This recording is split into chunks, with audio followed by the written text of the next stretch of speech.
સુરતના Lalbhai cricket સ્ટેડિયમના contractor પરિવારનો વિવાદ હવે સામે આવ્યો છે, જ્યાં ચૂંટણીમાં કાકા કનૈયા કોન્ટ્રાક્ટર સામે ભત્રીજા યેશા કોન્ટ્રાક્ટર મહેતાને યેશા કોન્ટ્રાક્ટરે કાકા કનૈયા કોન્ટ્રાક્ટર સામે ઉમેદવારી કરી।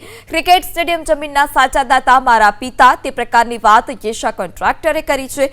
1987માં મારા પિતાએ જમીન દાનમાં આપી હતી। સ્ટેડિયમ પેનલ દાતા હોવાનો ખોટો દાવો કરે છે। યેશા અને નાની બહેન અક્ષરા કોન્ટ્રાક્ટરે પણ ઉમેદવારી કરી અને આ સંસ્થાના હિતની લડાઈ છે તે પ્રકારની વાત પણ યેશા કોન્ટ્રાક્ટરે કરી હતી। અમારી પાસે તમામ દસ્તાવેજો છે। સુરત શહેરમાં કોન્ટ્રાક્ટર પરિવારનો વિવાદ છે એ ચૂંટણી જંગ સુધી પહોંચી ચૂક્યો છે અને એ પણ લાલભાઈ કોન્ટ્રાક્ટર સ્ટેડિયમની ચૂંટણી કાકાની સામે ભત્રીજી આપણી સાથે મોજૂદ છે।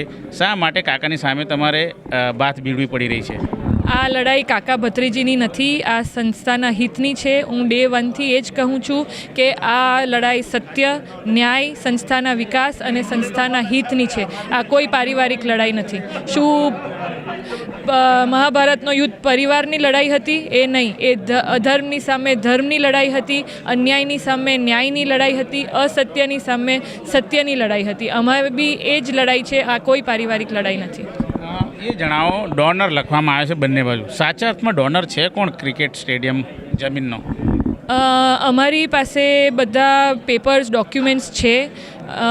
1987માં મારા સ્વર્ગીય હેમંતભાઈ કોન્ટ્રાક્ટર અને જ્યોતિબેન કોન્ટ્રાક્ટર એમના બેને આ જમીન દાનમાં આપી હતી સુરત ક્રિકેટ એસોસિએશનને, અને 1990ના બક્ષિસ દસ્તાવેજ પણ એમણે જ કરી આપ્યા હતા। એટલે લીગલ ઓપિનિયનના હિસાબે ડોનર મારા પિતા સ્વર્ગીય હેમંતભાઈ કોન્ટ્રાક્ટર અને મારા ફોઈ જ્યોતિબેન કોન્ટ્રાક્ટર છે। કેટલો જીતનો વિશ્વાસ છે તમને? કાકાને કઈ રીતે ફાઇટ આપી શકશો? કારણ કે 21 ઉમેદવારને જીતાડવાના તમારે।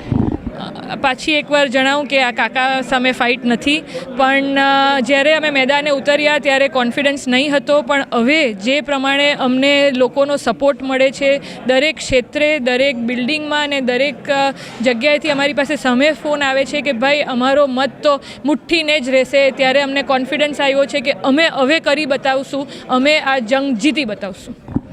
તમારા પિતાશ્રી હેમંતભાઈ કોન્ટ્રાક્ટર સામે એમના જ ભાઈ છે કનૈયા કોન્ટ્રાક્ટર, તમારા પિતાશ્રીને કઈ રીતનો અન્યાય થયો હતો? શું દુઃખ? કાકાએ એક અન્યાય કર્યો છે હું કહેતી નથી।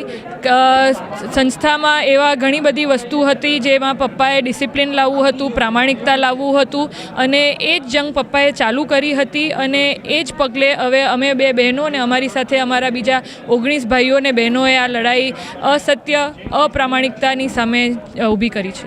મતદારોને શું અપીલ તમારી? મતદારો મારા પરિવાર છે। જેમ હું ઓલવેઝ કહું છું કે આ સંસ્થા મારું ઘર છે અને એના મતદારો મારું પરિવાર છે, તો મારા પરિવારને એક જ વિનંતી કે એસડીસીએની છોકરી તમારી પાસે 21 મત મુઠ્ઠીને માંગે છે, ટીક માર્ક મારજો 21ને અને અમને બહુમતીથી વિજય કરાવજો અને અમને સંસ્થા માટે કામ કરવાનો તક આપજો। અમારી જે આ લડાઈ છે તે સત્યની છે, ન્યાયની છે, વિકાસની છે, અને અમે લોકો 21 જણા મહેનત કરીને સંસ્થાને ઊંચાઈઓ પર લઈ જઈએ એ જ અમારો ધ્યેય છે। આજે આપણે એવા જનરેશનમાં છે કે દરેક ફિલ્ડમાં લેડીઝો આગળ વધી ચૂકી છે, તો એસડીસીએમાં કેમ નહીં? એટલે અમે નિર્ણય લીધો છે કે અમે દીકરીઓ તરીકે બી આ જવાબદારી સંભાળવા માટે સક્ષમ છે।